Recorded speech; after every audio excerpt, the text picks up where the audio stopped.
to our final best of 7 of the evening. To the bottom left side of the map is going to be our purple Zerg player from Team MiA. Let's hear it for Starbuck.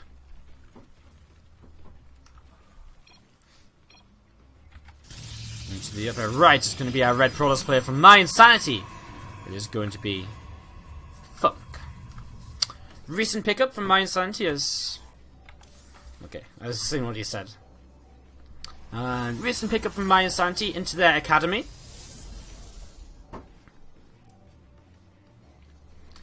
And has been, well, was prior to this a very strong Swiss player playing for Romandy Gaming.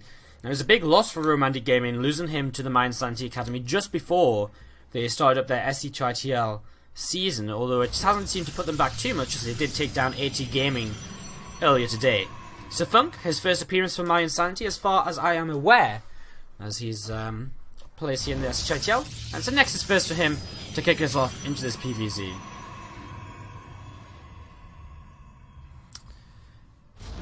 So, we got a gate, a gas coming down for Funk. And we're going to see a second gate as well in the near future, as you see just the free hatch before pool out of Starbuck, and because he scouted with this drone early in the game. Where's it gone? There it is, running back home. With the scout early on in the game, he's been able to identify it's a Nexus first, obviously, and now he knows he's safe enough to go into the free hatch before pool. You know, without any kind of real issues or anything like that. So, our Zerg player just going to be happy, very happy with the way in which he's opening here. And we're going to see this Overlord just pushing forwards a little bit from Starbuck. I'm looking to just get into a position to try and see what's up and see what's happening. So a couple of gates coming down again, very standard opening here, nothing really too crazy. And I mean, did we expect anything crazy on Dusk Towers? Probably not. Very standard map. It's a map that can, if we're going to see a long game in this series, it's most likely going to be on this map. And that's not saying, you know, other maps can't have longer series and go into long macro games. But this map in particular, because the only way to attack is through the center here, unless you drop or, you know, basically unless you drop or Nidus or something, for example, the only way to attack is to go straight through this middle section. That means that it's generally very easy to go split map on this. And I've casted a few TVZs lately that have gone very long. In that sort of, you know, in regards to that. And, yeah, I mean, it's just sort of this map where you can go split map if you want to play the late game. Well, actually, I say a lot of TVZs, a lot of PVZs as well lately recently, as the Protoss player tends to go in towards, like, this mid-game composition, the Zerg gets up to lurkers without dying, and then the Protoss can't attack into them just yet, and then the Zerg starts getting into hive tech. So, you know, the Protoss player has to go in towards, while the Zerg player goes into hive tech, Protoss player has to go in towards late game kind of, you know, Stargate tech, because they can't kill the Zerg because there's lurkers on the ground. And so it goes into this kind of later stage of the game where we're waiting for the mass air armies to kind of go up against each other, as we see the Queen just working away on this Adept at the front, and they're just going to pop up here with a lot of flings out there for Starbuck. These Adepts just going to have to cancel their shades and be content with the fact that they got a bit of a scout, and that's going to be it for now. Zergling Speed is on the way, we'll finish very shortly, as you see Resonating Glaives, the commitment here from Funk early on in the game from the Twilight Council. So, looking as though he will take a third base, but we'll kind of commit a lot to kind of Adept pressure early on. The ZVP is kind of, you know, ZVP really is sort of, a lot of the time nowadays is kind of a story which you've kind of read 500 times before, it seems, with the first couple of Adepts pressuring, then you add on a few more Adepts while you take your third base, usually a couple of sentries as well, and you know, generally then when you get 6 to 8 Adepts you actually move out onto the map, and you look to try and get a little bit of damage done. Just make sure your opponent's made some roaches, usually he's made roaches, if not the Adepts do some damage, and then you go into your third bases and the Protoss starts going kind of Zealot mode, Lordcon, and then you have a bit of a switch up from the Zerg. Either he goes kind of Roach Hydra, or he goes straight in towards Lurkers. It's, yeah, it's honestly, I don't know, like, I don't know, maybe I'm just over-exaggerating a little bit, but I really feel as though we see just ZVP kind of moving in towards a little bit of a stale state. However, we are going to see something a little bit different from Starbuck with the melee upgrades. So he's going to be playing a little bit of a Ling heavy style, and this run by here to start things off is going to start getting some good damage done right into this mineral line, and already one worker falls, the second one about to go down. His Ling's going to start splitting up now, and his worker's still in the main base taking damage, and Starbuck peels towards the natural as well to get some further damage done. So 6 workers killed. At the same time, these Adepts on the other side of the map, well, they actually find some Zerglings, but there's just too many of them, and these Adepts are actually going to get turned away.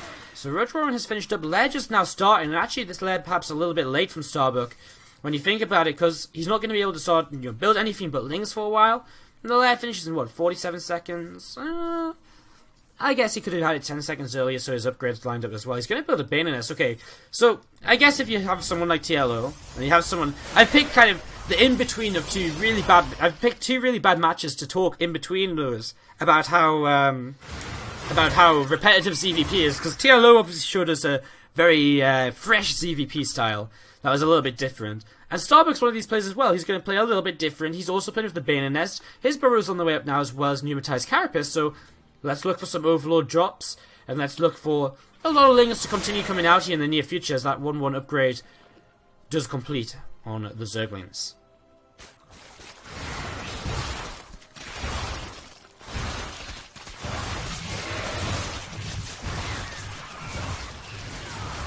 As you see, these Adepts just continue to take a little bit of damage over here in the main base, not really achieving too much as the Adepts just going to back away. We see the 4th hatch coming up over to the left-hand side. That finishes up now. Burrow about to finish as well.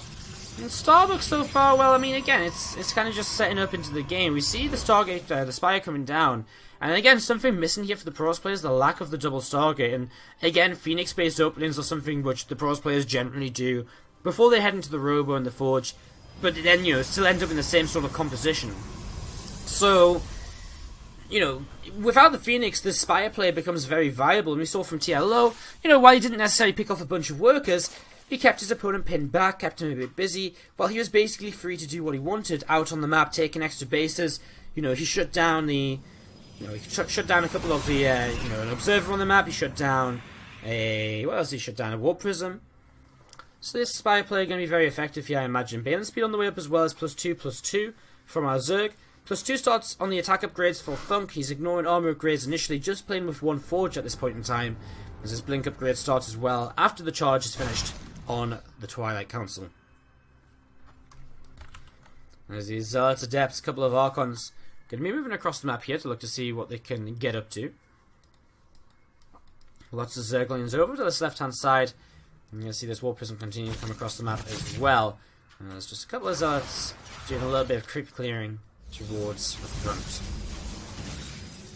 These 2 Overlords getting pushed back over to the left, and just going to have to be a little bit cautious with what they get up to now. We see another Archon morphing in, and it's going to be a bit of an aggressive time by Funk, but remember, there's Banelings, there's Banelings speed, and so these initial Zealots towards the front are going to get, well, they're just going to disappear, as actually Funk is all clumped up as these Banelings do begin to connect. However, there's still a few Zealots left over, and Funk is going to continue pushing forwards, going to keep his army together. Does he go straight up into the 3rd base for the kill, or does he just hang back and go towards the 4th base instead? A couple of Corrosive Bars picking off an Adept towards the back there. As he's actually going to come over to his right-hand side. Sorry, Starbuck has both of these bases out here. As we see Funk continue to warp in, continue to push here. And Starbuck still has, well, he's starting to get a bit of a large army. He starts up 13 Banes up on the high ground. This base looks as though it's about to fall. We see the Warp Prism moving away before these Corrosive Battles hit. And we see a couple more Banelings coming in, a few more Banes coming in, about to be finished on the high ground, but Funk is doing a lot of damage. As these Roaches, they do have a Carapace upgrade, but no missile upgrade, which will hurt them a bit. They're about to have +2 Carapace, which will help out a lot. With that being said, Blink +2 about to finish up Funk as well, which could help in this attack. Maybe not Blink so much, because he's obviously not walking in any Stalkers just yet.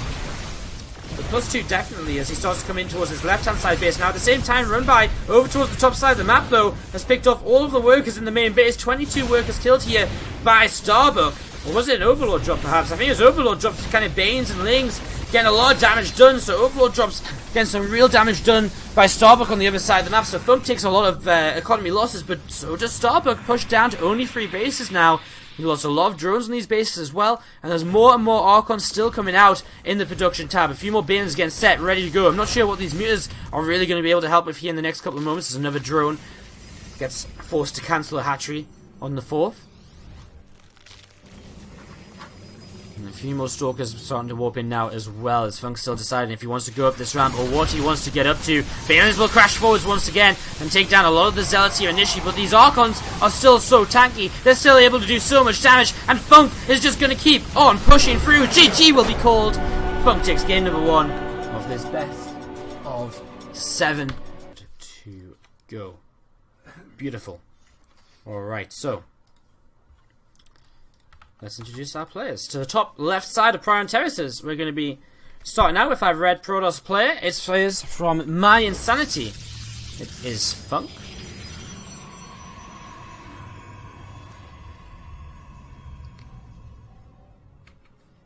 And to the one right is going to be our green Protoss player from Team MiA. It is going to be Grey Warden. So, Funk versus Grey Warden here for game 2. Imagine Funk all killed MiA, and I mean, he's done what a lot of people would probably think to be the hard part by taking down Starbuck. Now, MiA have some strong players remaining, such as Froz. Grey Warden's pretty darn good as well. Grey Warden, Froz. You know, they have some strong players left, but imagine he was able to all kill here in his first, I think this is probably his first MiI clan war. So, yeah, as you see, this probe just going to be checking around, looking to see what's up, looking to see what's going on. But early on in this game, it looks as though Funk just wants to take an expansion, and that's what Grey Warden will be able to scout. And Funk will be able to scout that his opponent will be able to come in here and see that he's not taking an expansion, and he's actually gone for the double gas, which generally leads to a second gateway. Although if he doesn't build a second gateway, then there's going to be some super fast tech then out of Funk. Out of Grey Warden, sorry, I'm getting the colours mixed up. So, it looks as though it will be super fast tech because Grey Warden not building anything just yet, and without a second gateway, he's not going to be able to spend all of this gas and money realistically. So, problem for him is he has to kind of clean up this probe first. He doesn't want to put his tech down right in front of his opponent's, scout. So he wants to try and clean up this probe first. So in depth on the way, we're going to just shut this down. And this probe from Funk just continues to look around and be a little bit annoying early on. Second, the next is on the way for Funk, and he's also going into his own second gateway now as he gets set up onto 2 bases.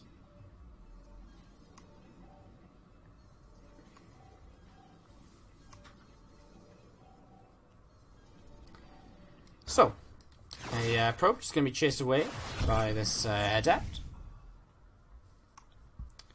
And just going to be seeing this adept coming across the map. We're going to get some damage done. Stargate coming up back at home and 2 more gates, so Grey Warden really going to commit to this pressure, to this aggression. He actually, okay, I didn't actually see this. He actually stole this gas of Funk, and that's pretty big. It's going to really deny Funk, it's going to really delay Funk's production here, delay him on kind of building useful stuff. As you see another gateway being put down, so Funk is going to match the number of gateways that his opponent has. It's just about this Stargate. How many kills can this Oracle get early on, as we see the Adept coming across and actually picking up a probe kill or 2. And we see the Stalkers now coming out though, and we'll start to chase this Adept back. And the Mothership Core as well is also in a little bit of a kind of tricky position if these Stalkers continue to push out, and they might, but they're going to decide not to. They're going to turn around and continue to work their way against this gas in the main base. Sup Alba, how you doing today? Dark Ones, you're probably not going to be able to open the bets because I think it's limited to a certain mod level on the bot. So I'd have to promote you so that you could, so you could be able to do the bets basically. But I'll promote you tonight, and so you can do them in the future. And I'll send you the link for the, I'll send you a link for the kind of the commands. As you see, a Nexus starting to come down from Grey Warden, but a very delayed Nexus, so still an opportunity for Funk to pull ahead in workers as this Oracle comes in and will look to start getting some damage done. 1, 2, 3 workers killed, now 4. And the Oracle will get away alive as well. So 4 workers killed, and it's actually going to be Grey Warden now, a worker lead at this point in the game, as the first tech of the game finishes up for Funk, which will be this robotics facility. Grey Warden looking to try and push up with a few units here, but one overcharge is going to be popped, and he's not really going to be able to get anything done by sticking around here. As we see a Stalker goes down, and well, these Stalker's just going to chase the Mothership Core as well once again, and if he's not careful, he's going to have to recall back, right? Otherwise he's going to lose the Mothership Core, and that's not great. But oh no, 2 Stalkers out of nowhere! They just came in from this left-hand side, and well, just as everything else, recalls back home, they literally missed the last bus home. I guess. It's frustrating. You like running for the train or something. It's like shuts its doors in front of you. That's what them stalkers just experienced, only with teleportation back home from the mothership. Oracle has picked up another couple of kills while I've been discussing stalkers missing the train. And we're going to be seeing it perhaps coming in towards the natural, try and pick up a couple more as the shields come back up on it. Funk not going to be delayed or deterred at all in the early stages of this though. Starts up his third Nexus and just continue to go on along with his game plan. I mean, Grey Ward, he opened very aggressively, but we haven't really seen him be too successful with any damage. I mean, his Oracle got a few kills, but this is nothing that an Oracle could have got, this is nothing that an Oracle couldn't have done if we had seen it, say, just come in at a little bit of a later stage, if we'd seen it just being an expansion into an Oracle player. So his Oracle just going to fall back, 7 kills on it in total now. This third Nexus on the way up again from Funk, and, well, while there isn't really a work advantage to Funk, there is a slight army supply advantage from when he's taken a little bit of a better opening, and then the way in which he's taking a couple of better fights throughout the game so far. Forge and Twilight going to start coming up for Grey Warden, so he's going to start moving into his upgrades here. Twilight's just finished up actually for Funk, and starts up that Blink upgrade, that Blink research, but no Forge just yet, so that's something which Funk is currently missing out on. As we see this Oracle going to, again, poke around and see what's going on. Now, obviously, being the first person to expand in towards a gold base is going to be very advantageous during this game. On this map, or in any map, if you're the first player to expand to a gold base, it's going to be very advantageous because you're going to be able to just saturate it immediately. I'm going to see, again, just a big boost in income because of this, as the income tab adjusts to reflect the workers not transferring but actually mining the gold base. You'll see Funk starting to pull ahead in not only gas mining but also mineral mining, so ahead in both incomes. And that's really nice for him, as this Oracle is still just trying to fly around, get some more damage done, continues to be denied by a Stalker here and a Stalker there, however. And this Oracle just going to have to back off for now. Does come over towards the gold base and actually will pick off a couple of probes, as the Stalkers will deflect that Oracle once again and just has to fall back once more. Road base for both players, so it looks as though we're probably going to go into some Blink Stalker Disruptor action in towards the mid game. And that's pretty standard, I guess, in the matchup. The +1 weapon is still coming up for Grey Ward, and that's going to be an advantage he has over Funk for some time, as Funk yet to kind of even go into a Forge still at this point. So, it's kind of weird. Despite Grey Warden opening very ineffectively, not really gaining a lot, he's still not really that far behind at all. He's on 50 workers against 54. Obviously, the Oracle helped out a bit with that, but I mean, he's not that far behind an army. He's actually ahead on the first Disruptor being made. His Blink's a little bit later, but he's got +1 where his opponent hasn't. So it's kind of a little bit weird.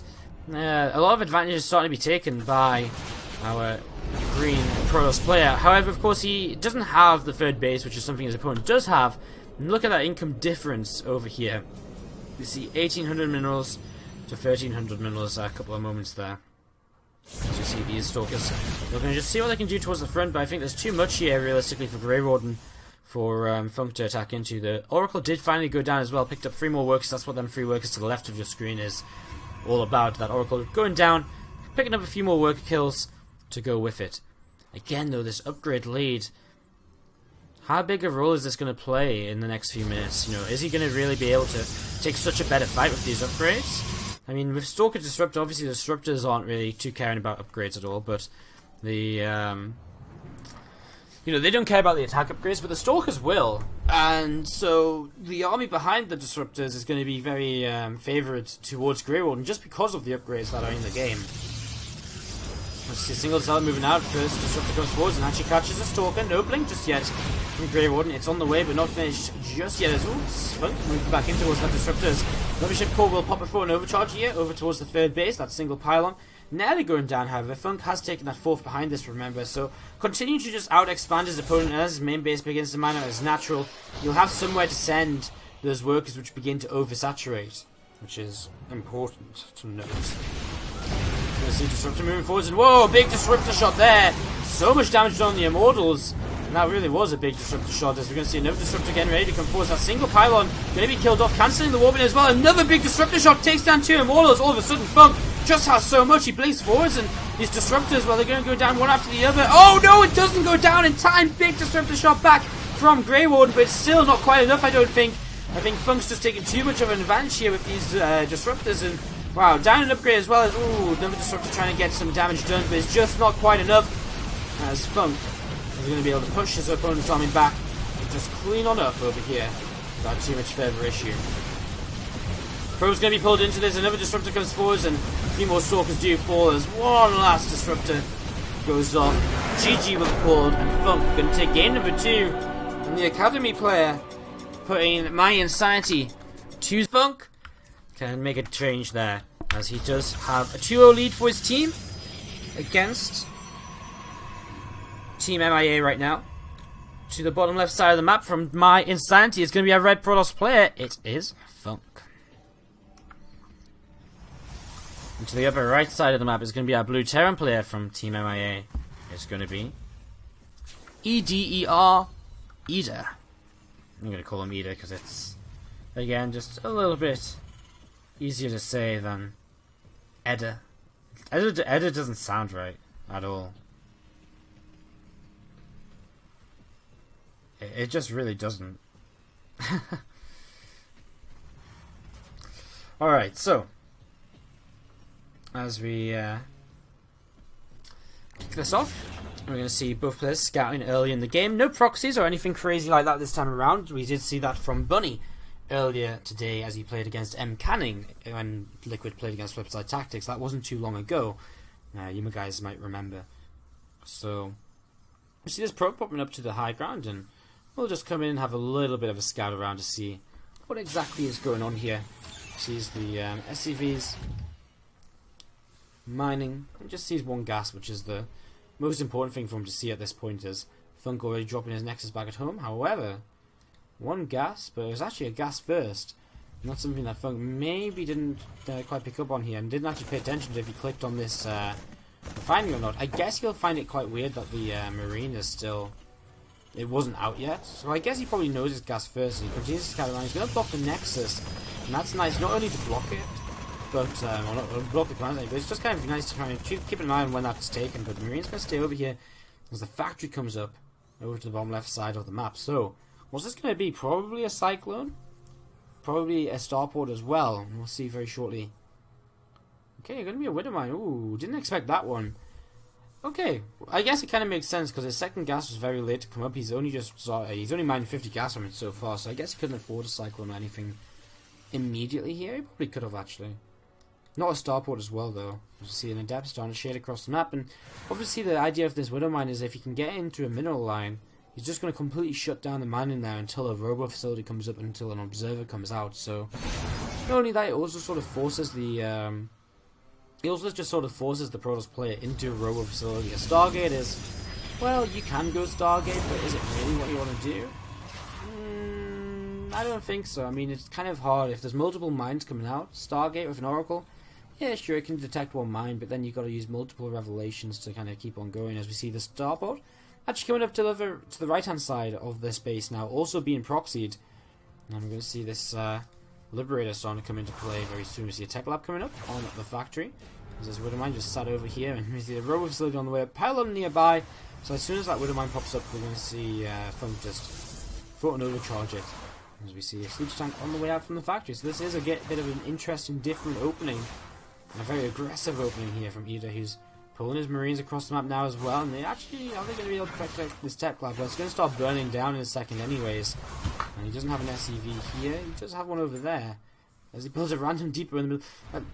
Eder just apparently doesn't feel as though he wants to kind of, do anything the normal way. He just wants to build anything he wants wherever he wants. As these Adepts do shade away. All the way over here. Then start pulling back. As we're going to see the Liberator coming in. And if it sieges up from here onto this mineral line, that's going to be very frustrating to deal with. And the early stages of this, and Funk not realizing this just yet, going to start taking some damage. Again, this is a one base all in though from our Terran players. Oh, the Adepts, they shade forwards here. And they go down. So a couple of Adepts fallen already. The Liberator picks up 4 kills over towards the main. And a medevac coming out of the Starport now as well. So the medevac can allow the siege tank to move forwards a little bit more aggressively, a little bit faster every single time. Let's be a little bit careful if there's a mortal. There's a lot of Marines out here to back this up as this medevac comes in. I'll lift the siege tank. I'm just going to push up the ramp with these few Marines and Perhaps a scan to see what's going on. Siege Tank going to reposition down here. Moro will be having his barrier pop as to save that Siege Tank. Though drops down again. Goes away once more as the shield for this Moro gone, and will just pull back and plenty of time. There's a second tank coming out, and the Liberator has been dealt with, it seems.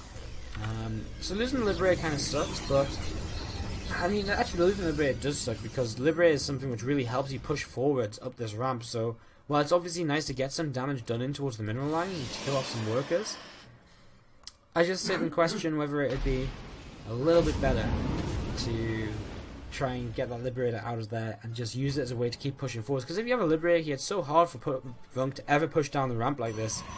Do you see it dropping towards the natural? And I like this. Either going to be looking to get some damage done. And pick off one worker and should just be able to get out. If he drops over here, be able to. He's just going to keep going up. Drops over here.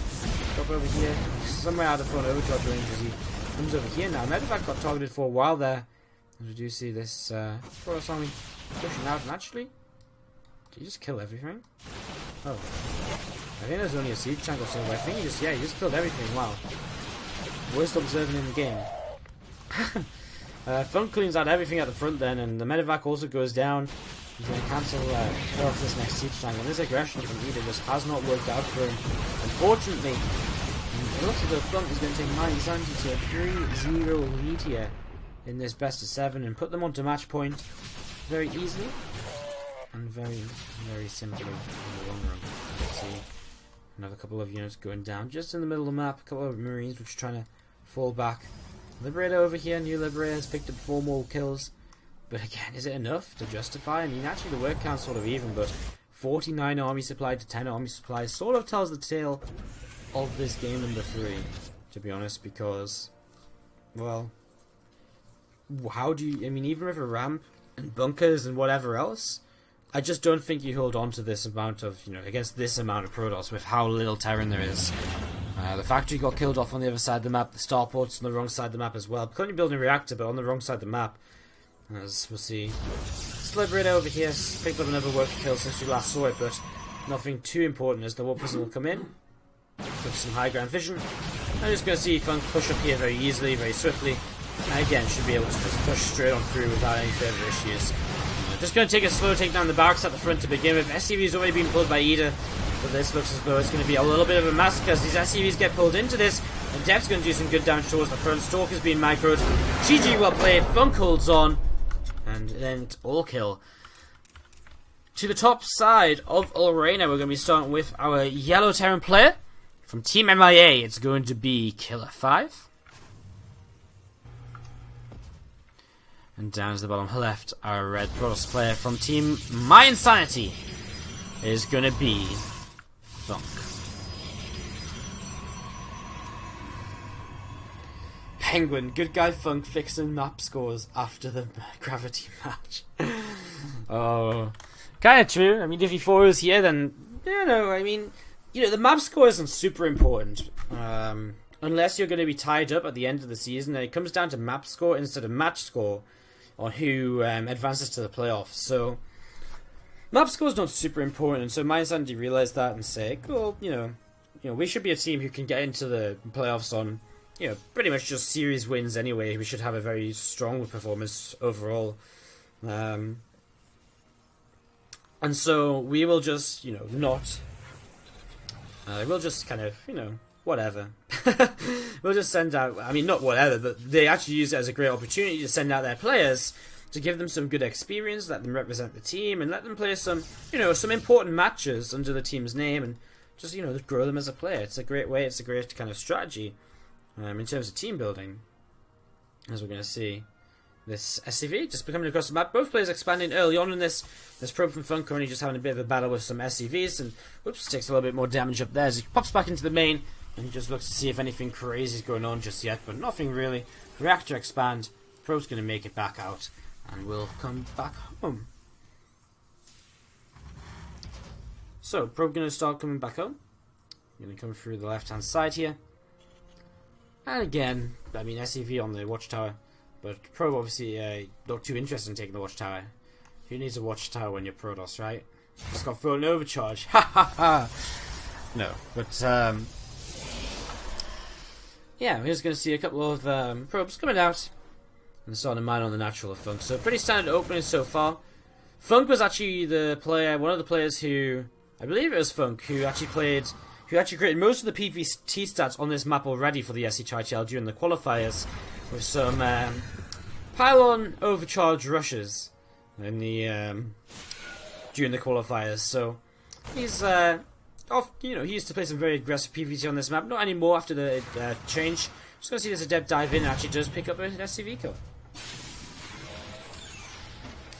Is there some tournament happening after this? So in about an hour and 20 minutes we're going to do the SC2 Americas Open, which is always a lot of fun.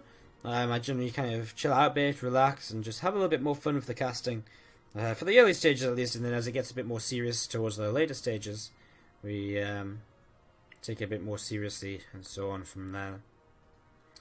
But yeah, that will be coming up after this. It's in an hour and 20 minutes that starts up.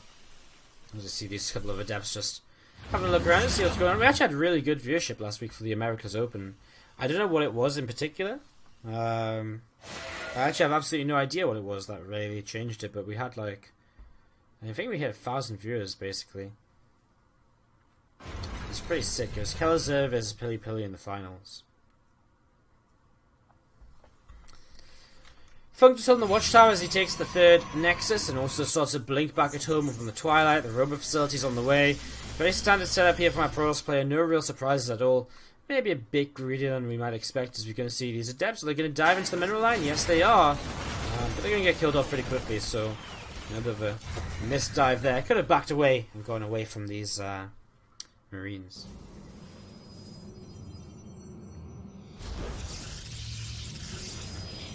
So the Marines are going to pull back and going to start, not pull backwards, push forwards. And start working their way through this third Nexus and see how much damage they can get done on this. Nexus is going down and will be falling here in just a few moments. And cancel comes in from Funk. So attempt to take a fast third base is going to be denied here basically by our Terran player. So that's nice, killing off something early in this game. And just slowing Funk down a little bit. As we see the turrets on the way up, and again just a bit of a defensive opening, scanning the main base. We see Liberator and a siege tank on the way too, so Killer 5 just going into this very standard TVP setup that we see all the time. I wish the Chinese teams were in SC2ITL. All the Chinese teams I spoke to declined their invites. They were part of the initial invite list, and actually I honestly thought that they would play. And that's why we actually had trouble towards the end of the sign-ups filling the final slots in the Team League this season, because I had so many slots open. I had a couple of slots reserved for Chinese teams, but not a single one of them responded with a yes. So we didn't have. And so in the end, we didn't get. In the end, we kind of just filled the final slots with all of the second place of each of the qualifying brackets instead, which was it was okay.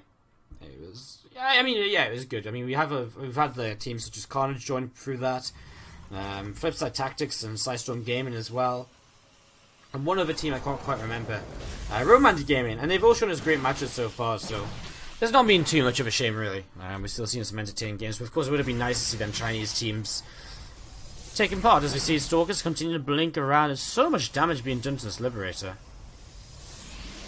So Liberator gets completely denied. You see a Pylon coming up here for Funk as he has retaken his third Nexus after he got killed off earlier in this game by those Marines. That's obviously something which, again, was going Killer 5's way.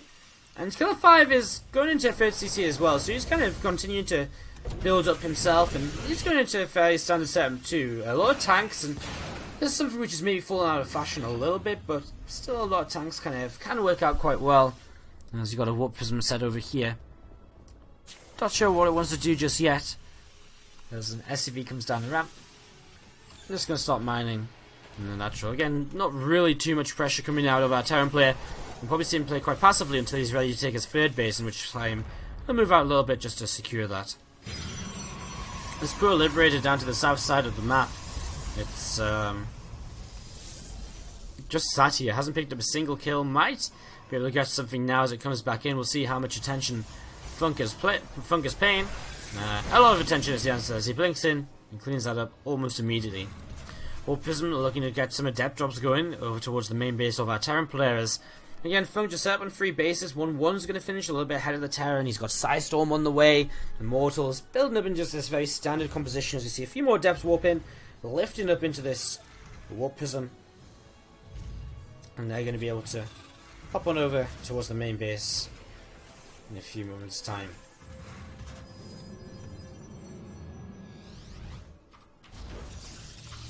Five more gates coming up for Funk. How many is that going to put him on? 9? It's pretty standard free base production. We'll see if he wants to try and get aggressive at all, as Warp Prism will be spotted by these Medivacs and Killer 5. Well, don't think he was paying attention there, as Warp Prism is going to start coming in. We'll dive through the turret here. Let's be careful of that second turret. A Cyclone comes. Oh, sorry, I thought it was a Cyclone. It's a Marauder. Marauders come in and will clean this up without too much further issue. 5 workers killed though, and we'll see the drop coming in, and the main base of Funk getting completely denied as well.